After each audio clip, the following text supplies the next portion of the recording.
How's it going, everyone? This is Grifftalks here, and let's get right into it. So to start things off, I am going to, from this episode on forward, gonna change the order up a little bit in future episodes. It's not gonna be much. What I'm going to do now is that at the beginning of each episode, I'll answer a few silly questions or personal questions at the beginning that don't relate to the news, but I still want to answer them because there are quite a few good comments that I didn't get to, but I want to get to those. And you'll see a couple of those questions and comments answered at the beginning of this video. But then after that, I will then talk about news that you guys want me to talk about. So the reason for this change is to give back to you guys. You guys helped me get to where I'm at right now. And so I want to use Grifftalks as an opportunity for me to give back to you guys. And so what you guys mentioned in the comments down below, whatever gets the most support, I will go ahead and talk about. I'll give my opinion on, I'll be a little more elaborate and more specific on what the news story is about. But again, it's what you guys want me to talk about. And so now more than ever, comments is absolutely important. So any feedback would be fantastic. The special part then will still happen, but depending on how big a news story will be, the special part would be probably in conjunction to a news story. For example, this video, it's going to be Carl Edwards' follow-up. But like, I'll still maybe do an entertainment short, or maybe an opinion piece, or something like that, just because it's something a little different. But then at the end of the video, I'll still do a diecast review. That's not going to change at all. Also, as another change, the first thing you'll see in the description now of every video will be a little list of everything I'm going to talk about. You can then look at this list and you'll see everything I discussed about with timestamps on there.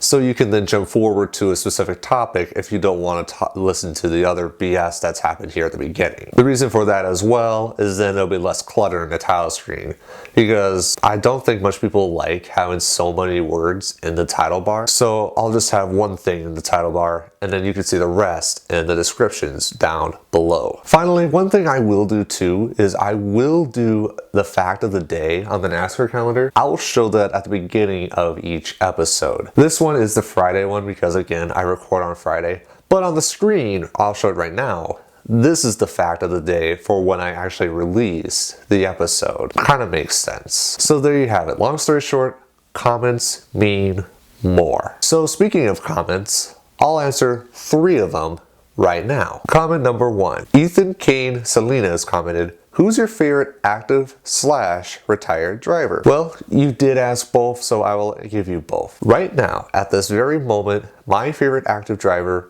is Kyle Larson. For the longest time, it's Dale Earnhardt Jr., but since he's getting up there in age and he is probably going to retire and leave the sport in a matter of years, I need to find someone to root for that's new, and that is Kyle Larson. He has my full support, and I can't wait to see what he will do next year. As for my favorite retired driver, it's Mark Martin. I've been a full supporter of him since the late 90s. And so I got this hat as a little kid to root on for him. But now that he's retired, I can't root for him anymore. And yeah, I was really excited to see him replace Tony Stewart in a few races back in, I believe it was 2013. In 2014, yeah, that's right, both of those years. Comment number 2. Cosmic Theoretica commented, "Yo Griff, what's your favorite Inter 2003 race you have done?" That is actually a really good question. The answer to that one I'd probably have to say is last year's Summer Showdown. I love doing that because it was all my thing. I did not base it off any past races, and it was all my creation. All the custom cars I painted, I love. I did base a bunch of those paint schemes off of current cars in like the Xfinity series and the Truck series, but I still enjoyed creating all those cars, and then the A-main that I made was phenomenal. I will not spoil anything, but I will leave a link to that video in the description down below. Finally, comment number 3. David Hutchins commented, "Do you read JC.com?" Now, I did answer this comment in the previous video, but I want to bring this comment to the forefront because all the news stories that I get are indeed from JC.com. I do not pull these news stories out of my butt unless I do say it's an opinion, but if there are facts, I did source it from jc.com. Now, if like Fox Sports or NBC Sports also do make note of it or make news of it, I'll definitely look at that as well. But my main source of news for the NASCAR world is jc.com. So to start off the news portion, first of all, let's talk about the new design for Toyota. Earlier this week, Toyota unveiled the new 2018 Toyota Camry. They unveiled both the race car and the production car. The 2018 car will race in 2017. I still don't understand why they would do a year forward and then move it a year back. That, I don't know, doesn't make sense to me, but whatever. So yeah, you can thank the chief designer of this car and his name, Masato Katsubata. I hope I said that right. And so he went with that new aggressive look, and I buy it. It definitely has a more fierce edge to the new body, and I definitely can't wait to see it on the track here in 2017. Let's talk about Elliott Sadler and Brendan Gaughan. What do these two have in common?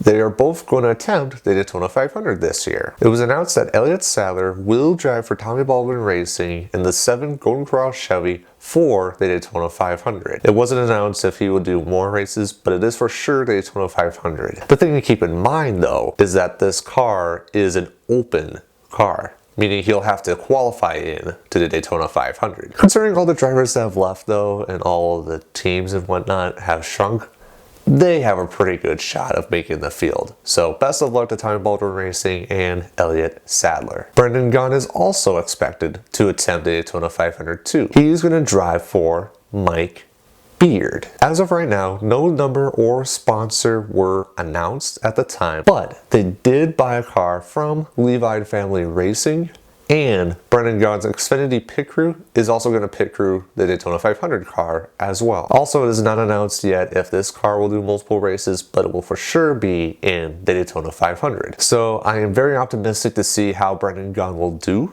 and I wish him the best of luck in getting to the Daytona 500 and racing in it. Then let's quickly talk about Rico Abreu and Cameron Hayley. What do these two have in common? Neither of them are going to race for Thor Sport Racing in 2017. Rico Abreu, who is racing in the Chili Bowl this year, talked about it, and he cited lack of sponsorship. That's been a common theme recently. So because of lack of sponsorship, Rico Abreu will not race in Thor Sport in 2017, but he is hopeful he'll find something in 2017. My hope he does get into another truck ride, because I love seeing him race in the truck series, especially when he raced at Texas last year. That was incredible until he hit the wall late in the race and lost his chance to win. But besides that, that was amazing how he raced. It is also confirmed that Cameron Hayley will not be racing for Thor Sport next year as well. Cameron Hayley, who is from Alberta, Canada, will try to find something else. Nothing else was stated. I believe he will. I predict that he will find a ride. I would not be surprised if it was an Xfinity series, actually. And even I'm gonna do a really bold prediction. You guys ready? And this is going to come up later in the video. I predict that Cameron Hayley will drive a Joe Gibbs Xfinity car. I can see that. I could see him driving the 20 car, for example. I'll explain more later on in this video. In some exciting news, Ford is developing a development program for younger drivers. And so the first driver that's going to be part of this development program is Chase Briscoe. If you guys don't remember who Chase Briscoe is, he is the defending ARCA Series champion. Chase is going to have a full-time ride for BK Racing in 2017. This Ford development team is also being led by Brad Keselowski himself. More drivers are expected to be added onto this list, but that'll be added on at a later date. I did see Chase Briscoe race last year, and I am definitely excited to see him race, and hey, good luck to you, Mr. Briscoe. Is he really the Ryan Briscoe? Comment down below if he is. Then in some self news, later this week I will have my second 10 Winners Challenge come out.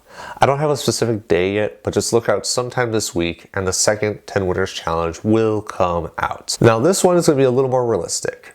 It is actually going to follow the 2015 Xfinity Spring Race from Iowa. If you remember in that race, there was late race caution where Ryan Reed and Chase Elliott had different pit strategies, and Chris Buescher ended up becoming the winner. I decided to dive deeper into this, and I decided to have 10 different winners come from this race. Now, I did say it's going to be more realistic, so if there's going to be a caution on the last lap, race is over, just like in real life. Also, all of the paint schemes are realistic. They do relate back to what the paint schemes were in real life, as well as the starting order. The only difference in the starting order that I want to point out is that John West Townley was on the lead lap for the restart, but for whatever reason, he was behind a few lap down cars when the restart happened. So to make it more fair, I did move John West Townley a little farther forward with the lead lap cars so that he does have a more fair shot at winning. And I might as well, since John West Townley unfortunately is leaving NASCAR as well, so I might as well give him the benefit of the doubt and give him a shot at potentially winning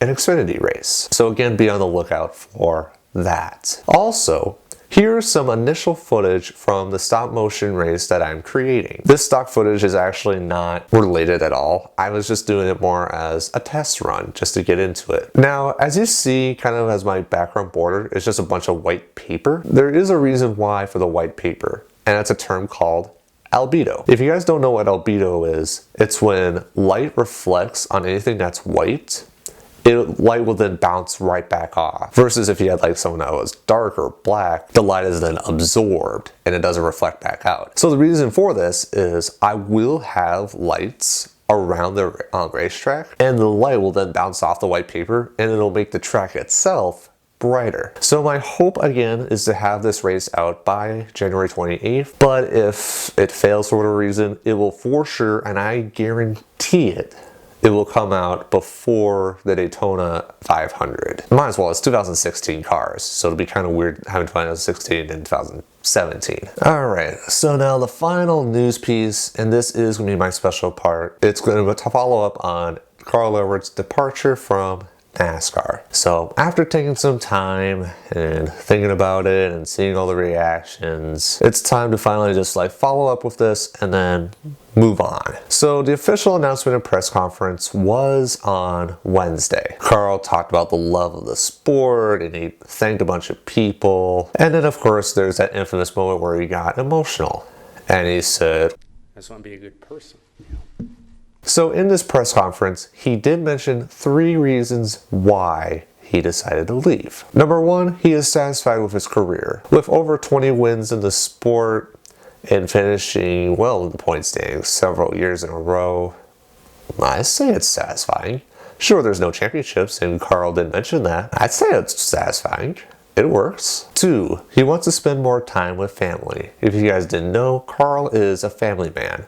Carl, as you know, is pretty private, which I give him full respect to, as he doesn't have any social media and he likes to keep a bunch of stuff private. Again, I respect that, and I think Carl wants to focus more on that. So I give him full credit to that. And finally, he is concerned with his health. Now, before you get on any conclusions, Carl is healthy. He is as healthy as an ox. He and all of his close ones, totally healthy.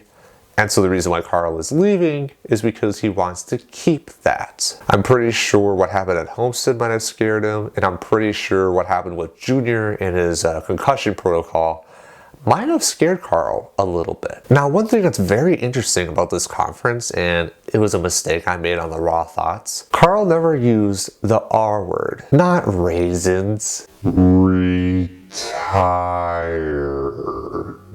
Yeah, Carl just said he's departing from the sport, and if there's an opportunity for him to come back, he will. Now, it is also announced that Daniel Suarez will replace Carl Everett, and he will be a Rookie of the Year contender in the 19 Aris Toyota. Now, of course, this does have like a ripple down effect.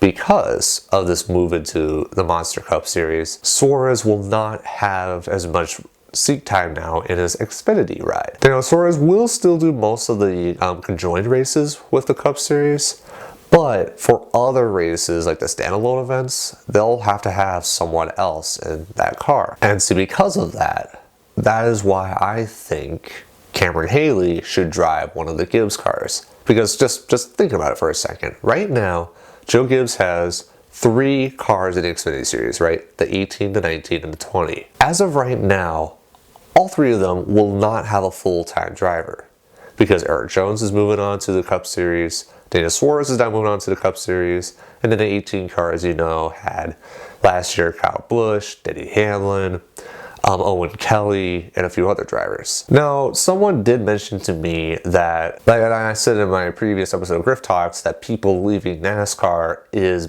bad. The person did mention that it's good because it gives Daniel Suarez a ride. And hey, I totally agree. I am really proud of Suarez. And so, yeah, no, best of luck to Suarez in all of his pursuits. But what you need to realize is that ripple down effect.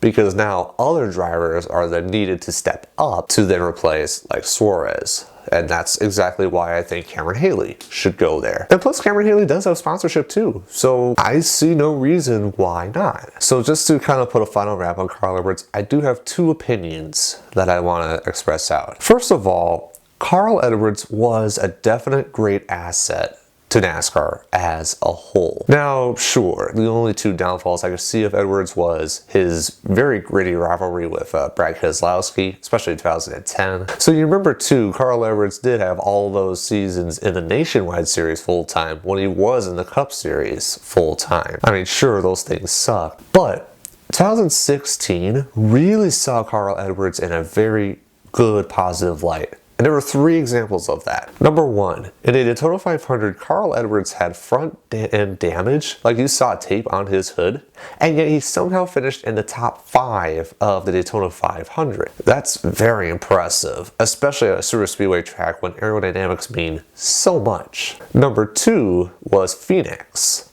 Carl Edwards, even though he did not have the tires to hold off Kevin Harvick, he still gave it his all and he sacrificed his car to try to get the win. Unfortunately, it failed, but Carl's attempt to try to win that race was absolutely amazing. And I hope someone else is able to step up and do that again. And then number 3 came at Richmond in the spring of last year.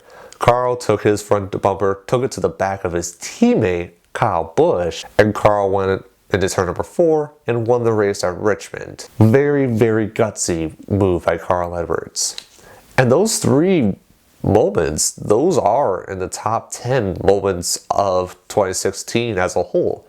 And all 3 of them have in common, Carl Edwards was a part of it. And so, of course, Carl will be missed for that. So then my second opinion on all of this, I am satisfied with Carl Edwards' departure from NASCAR. Now, of course, it's sad to see him go, like, I'm not denying that at all. At the same time, though, I am ready to move on. I think it is time to embrace the Suarez. And so when we should embrace the Suarez, Edwards is moving on with his life, and honestly, so should us. What Carl did was a thing called Carpe diem. What he did was seize the moment. There was a great line by late great Robin Williams in the 1989 film Dead Poets Society. Very good movie. I highly recommend that you guys should watch it. And so Carl Edwards did that. He took a moment and he went with it.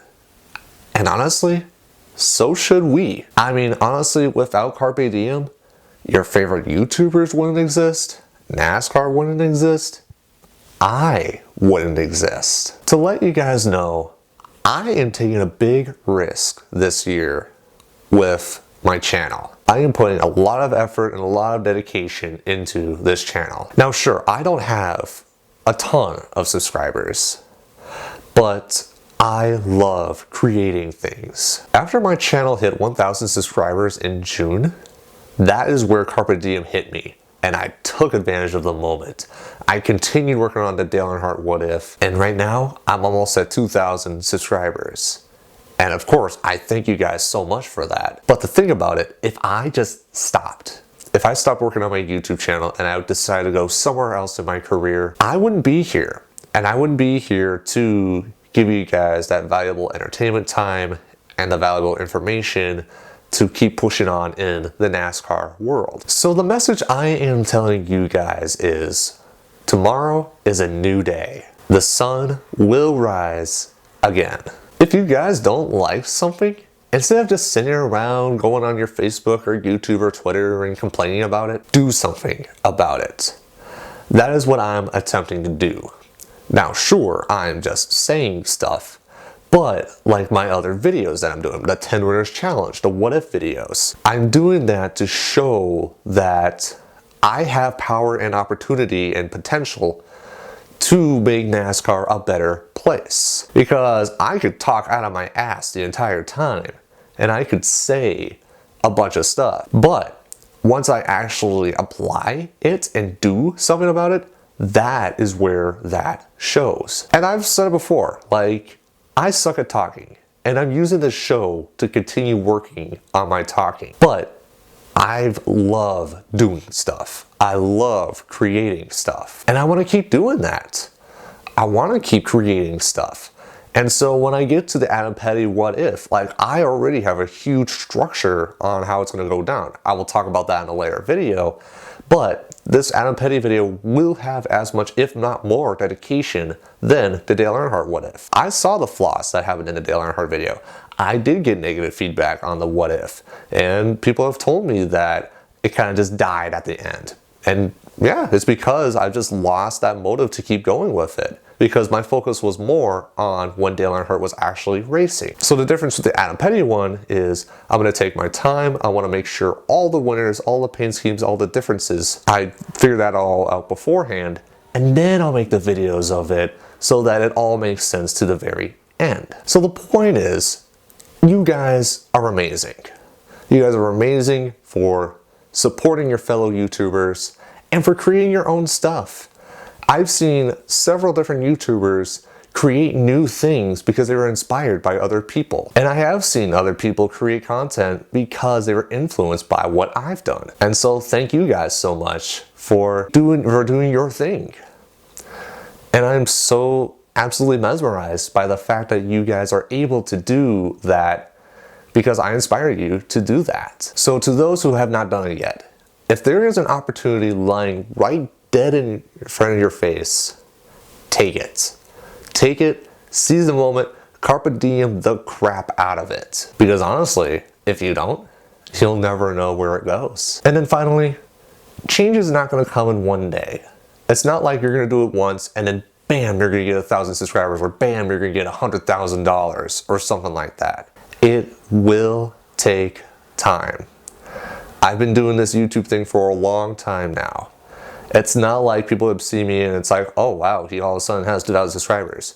No, I worked my butt off to get to where I'm at. And you guys can too. So keep sticking to that moment, keep pushing on it, and good things will happen to you. Whatever makes you happy, keep moving forward with it. And go with that gut feeling. Because that's what Carl Edwards did. So to end this episode, I will do the diecast of the week, and it is my first Carl Edwards diecast car that I collected. Let's check it out. So our diecast of the week is Carl Edwards 2006 Office Depot Ford. I never got his 2005 car, but here is his 2006 car. I will lift the camera up and I'll show you it a little closely. So to start off, the front is very interesting. So it is Office Depot as a sponsor, but what's interesting about this car is it is black. Well, not the car is black, the Office Depot logo is black. It did change in the later cars, but this car here and here, it's black. And like me or no one Sharpied it in. Like when we got this diecast, it was black there. Because then you see like here and here, it is white. So it's very interesting that on the diecast, it did come out like that. And so to let you guys know, I did get this car in 2006, like I actually got it in the year 2006 at Target. Winner's Circle made this car. And so one thing I love about it is you got this little line of white and black here, and then it like explodes out to the top, and so you see the top and it's all black there. You got this little line here on the bottom as well where it's black, and then it goes all the way up like that. You see it has the Ford. This is the first year that Ford Fusion came out with a diecast. Or not just diecast, that Ford Fusion came out in NASCAR. No rookie bumper because Carl Edwards, for whatever reason, his rookie year was 2004, which I never understood. His rookie year technically was 2005, but since he ran multiple races in 2004, he technically was a rookie in 2004. I always loved the number design on this car, the way how the 99 flips up. It was originally debuted in 2004 when Jeff Burton did not have Citgo as a sponsor. And so because of that, it is different. So overall, a very pretty car.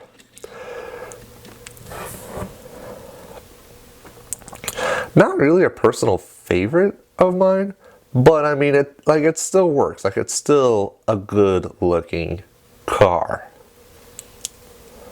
So to wrap things up here, you guys keep doing your thing. You guys are amazing and keep moving forward. And so thank you guys so much for all of the support. It has been greatly appreciated. Be sure to be on the lookout for the 10 Winners Challenge number 2 sometime this week. And once again, thank you guys so much for watching. If you enjoy watching what you've seen, the like button is right there for you. If you're new to the channel, subscribe button is right here for you as well.